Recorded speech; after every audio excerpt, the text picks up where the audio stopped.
இப்போ ரீசெண்டாக நிறையா காமெடியெலாம் நடக்குதுல்ல.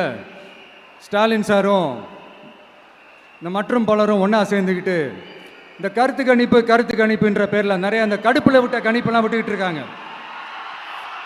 அதில் திமுக 300 சீட்டு ஜெயிக்குமா, மற்றும் பலர் 700 சீட்டு ஜெயிக்குமா? யோ, எங்கேயா இருக்கு இத்தனை சீட்டு? குருட்டா மேட்டுக்கு சும்மா அடிச்சு விடுறது, ஒரு தில்லமுள்ளுக்கு ஒரு அளவே இல்லை. 40 வயசுக்குள்ள இருக்கிறவங்க மட்டும்தான் விஜய்க்கு ஓட்டு போடுவாங்களாம். 50 வயசுக்குள்ள இருக்கிறவங்க மட்டும்தான் இந்த விஜய்க்கு போனா போதுன்னு ஓட்டு போடுவாங்களாம். இந்த 40 வயசுக்குள்ள இருக்கிறாங்களா இந்த ஓட்டர்ஸ், அவங்களாம் ரொம்ப கம்மியா. ஆனால் இந்த 50லேருந்து 80 வயசு வரைக்கும் இருக்கிறாங்களே அந்த ஓட்டர்ஸ் ரொம்ப ஜாஸ்தியா.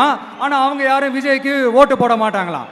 இப்படி பில்டப் மேலே பில்டப் ஓங்கி மண்டையில நறுக்குன்னு குத்துற மாதிரி நம்ம எலெக்ஷன் கமிஷன் ஒரு டீட்டெயில்டு ரிப்போர்ட் ஒன்று வெளியிட்டிருக்கிறாங்க.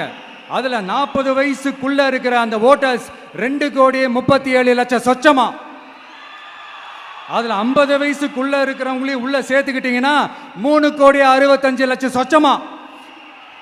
அந்த 3,65,00,000 சொச்சத்தில் 50 வயசுக்குள்ள இருக்கிற நம்மளோட அக்கா தங்கச்சிங்க மட்டும் எவ்வளவு தெரியுமா? 1,77,00,000 சொச்சமா. எங்கடா போனீங்க கடுப்புல விட்ட கணிப்பாளர்களே? எங்க போனீங்க?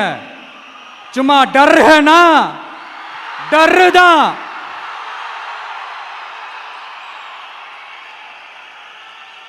இந்த கடுப்புல விட்ட கணிப்பாளர்களுக்கு ஒரே ஒரு கேள்வி. இந்த 60 வயசு மேல இருக்கிறவங்க, இந்த 70-80 வயசுல இருக்கிற என்னுடைய அம்மா, பாட்டி, அப்பா, தாத்தா, இவங்க எல்லாரும் நம்ம வீட்டு புள்ள விஜய், நம்ம வீட்டு புள்ள விஜி அப்படின்னு சொல்றதெல்லாம் உங்க காதுல விழலையோ? இந்த உண்மையெல்லாம் வெளியில சொல்லிராதுன்ட்டு 2 பேரும் நல்லா கவனிச்சு அமிச்சாங்களோ? அதனால இந்த கருத்து கணிப்பு, கடுப்புல விட்ட கணிப்பு, என்ன விட்டாலும் திமுகவும் இந்த மற்றும் பலரும் மண்ண கவ்வ போறது உறுதி. அவங்களோட இந்த ஆட்சி கனவு, லஞ்ச கனவு, ஊழல் கனவு, கொள்ளையடிக்கிற கனவு எல்லாம் கதம் தான்.